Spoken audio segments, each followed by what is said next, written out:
გამარჯობა მეგობრებო. ეს არის ჩემი სახლი, ჩემი საყვარელი ადგილია, საიდანაც ახლა ვიდეოს ვწერ.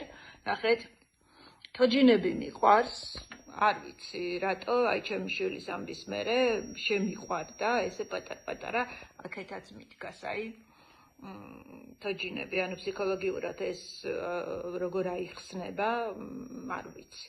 ასე მგონია ჩემი ამბავი ყველა მიცის, მაგრამ ამაზე ღიად არ ვსაუბრობ ხოლმე და არც არასდროს მისაუბრია, ეხლა რაც უნდა მოგიყვეთ. 4 წლის წინ მომიწია იძულებით ტელევიზიიდან წასვლა.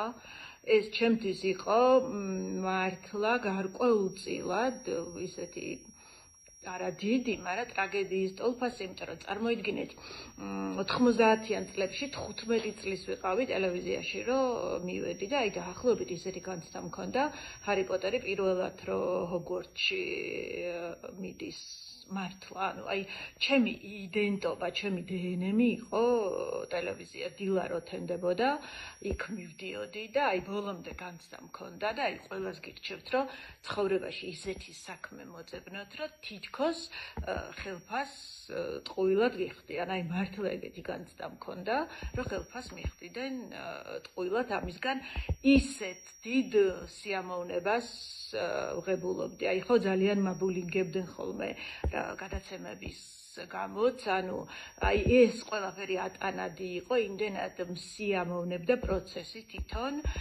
იქ ყოფნის და გადაცემაზე და რეპორტაჟზე, მე ხო რეპორტიორი ვიყავი, ანუ იქიდან დავიწყე.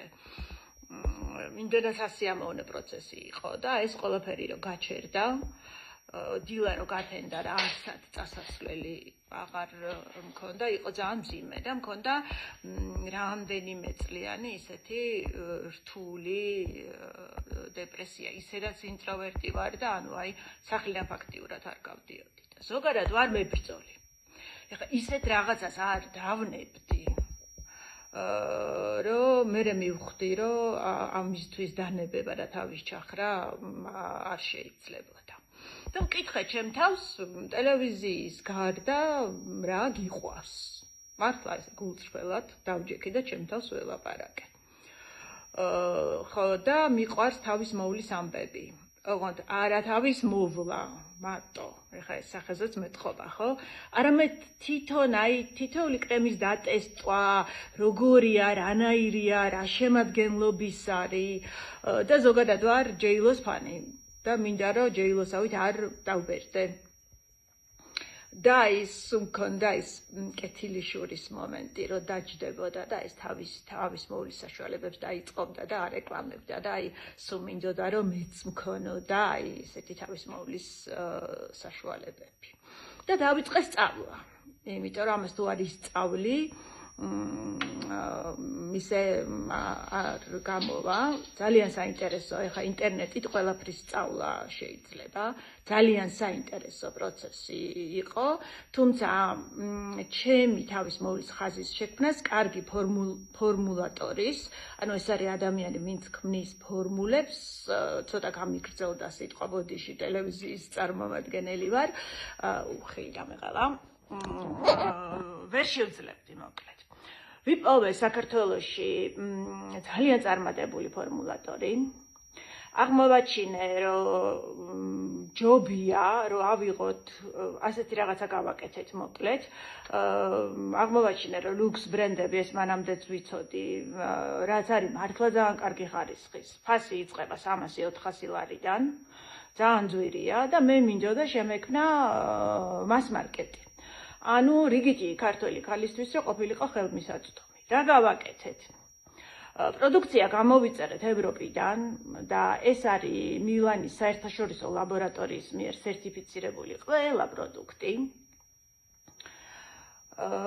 ავიღეთ ლუქს ბრენდების ფორმულა, მოვძებნეთ საქართველოში ძალიან წარმატებული, აი კუკუნა მართლა ლაბორატორია, სადაც ეს ყველაფერი იქმნება.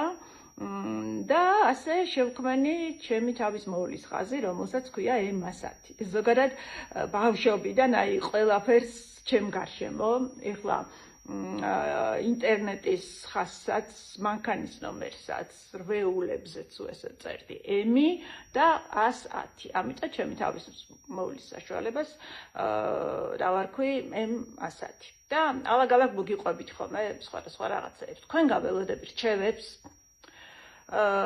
ძალიან არ დამაბოლინგოთ.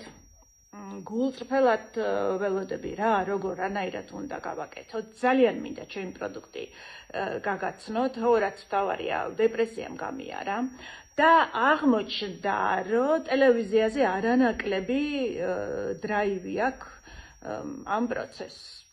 თუ მეტი არა და ძალიან ჩართული ვარ ამ ბავშვში.